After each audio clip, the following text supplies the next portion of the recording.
संबंध। यहाँ स्वभावत मनुष्य मान सकता है कि शास्त्र विहित करने योग्य कर्मों का नाम कर्म है और क्रियाओं का स्वरूप त्याग कर देना ही अकर्म है। इसमें मोहित होने की कौन सी बात है और इन्हें जानना क्या है, किंतु इतना जान लेना मात्र से ही वास्तविक कर्म अकर्म का निर्णय नहीं हो सकता। कर्मों के तत्व को भलीभांति समझने की आवश्यकता है। इस बात को स्पष्ट करने के लिए भगवान कहते हैं, कर्मणो अपि बोद्धव्य च विक्रम अकर्मण्यश्च बोद्धव्य गहना कर्मणो गति। कर्म का स्वरूप भी जानना चाहिए और अकर्म का स्वरूप भी जानना चाहिए तथा विक्रम का स्वरूप भी जानना चाहिए, क्योंकि कर्म की गति गहन है। कर्म का स्वरूप भी जानना चाहिए, इस कथन का क्या भाव है? इससे भगवान ने ये भाव दिखलाया है कि साधारण मनुष्य यही जानते हैं कि शास्त्र विहित कर्तव्य कर्मों का नाम कर्म है, किंतु इतना जान लेना मात्र से कर्म का स्वरूप नहीं जाना जा सकता, क्योंकि उसके आचरण में भाव का भेद होने से उसके स्वरूप में भेद हो जाता है। किस भाव से किस प्रकार की हुई कौन सी क्रिया का नाम कर्म है एवं किस स्थिति में किस मनुष्य का कौन सा शास्त्र विहित कर्म किस प्रकार करना चाहिए, इस बात को शास्त्र के ज्ञाता तत्वज्ञ महापुरुष ही ठीक ठीक जानते हैं। अतएव अपने अधिकार के अनुसार वर्णाश्रम में कर्तव्य कर्मों को आचरण में लाने के लिए तत्ववेता महापुरुषों द्वारा उन कर्मों को समझना चाहिए और उनकी प्रेरणा और आज्ञा के अनुसार उनका आचरण करना चाहिए। अकर्म का स्वरूप भी जानना चाहिए, इस कथन का क्या अभिप्राय है?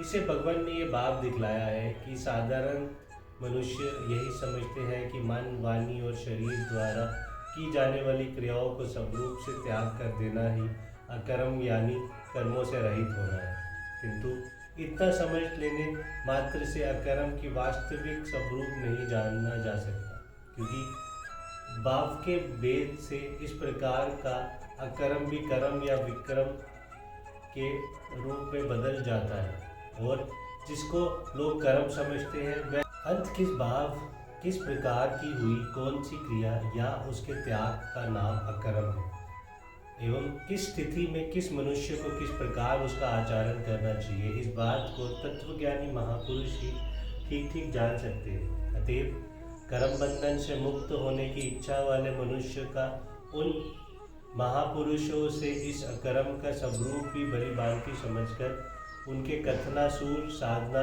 करनी चाहिए। विक्रम का स्वरूप विक्रम का स्वरूप भी जानना चाहिए, इस कथन का क्या भाव है? इससे भगवान ने ये भाव दिखलाया है कि साधारण झूठ, कपट, चोरी, व्यय, विचार, हिंसा आदि पाप कर्मों का नाम ही विकर्म है। ये प्रसिद्ध है, पर इतना जान लेने मात्र से विकर्म का स्वरूप यथार्थ नहीं जाना जा सकता, क्योंकि शास्त्र के तत्वों को ना जानने वाला ज्ञानी पुण्य को भी पाप मान लेते हैं और पाप को भी पुण्य मान लेते हैं। वर्ण, आश्रम और अधिकार के भेद से जो कर्म एक के लिए विहित होने से कर्तव्य है, वही दूसरे के लिए निश्चित होने से पाप हो जाता है। जैसे सब वर्णों का सेवा करके जीविका चलाना शूद्र के लिए विहित कर्म है, किंतु वही ब्राह्मण के लिए निश्चित कर्म है। जैसे दान लेकर, वेद पढ़ाकर और यज्ञ कराकर जीविका चलाना ब्राह्मण के लिए कर्तव्य कर्म है, किंतु दूसरे वर्णों के लिए पाप है। जैसे गृहस्थ के लिए न्यायोपराजित द्रव्य संग्रह करना और ऋतुकाल में स्वपंथिगमन करना धर्म है, किंतु सन्यासी के लिए कृष्ण और कामिनी का दर्शन स्पर्श करना भी पाप है। अंत झूठ, कपट, चोरी, व्यभिचार, हिंसा आदि जो स्वर साधना के लिए निश्चित है तथा अधिकार भेद से जो भिन्न भिन्न व्यक्ति के लिए निश्चित है, उन सबका त्याग करने के लिए विकर्म के स्वरूप को भली भांति समझना चाहिए। इसका स्वरूप भी तत्ववेता महापुरुष से ही ठीक ठीक बदला सकते हैं। कर्म की गति गहन है। इस कथन का तथा ही व्यय के प्रयोग का क्या भाव है?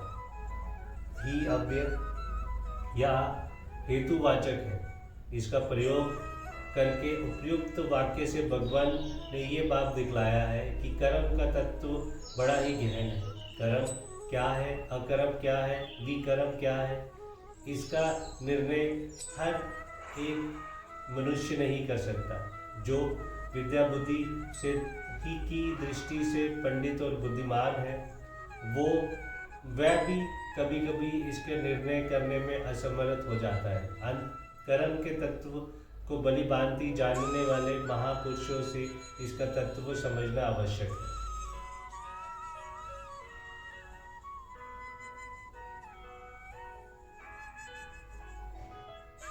जय हो श्री कृष्ण जी की जय।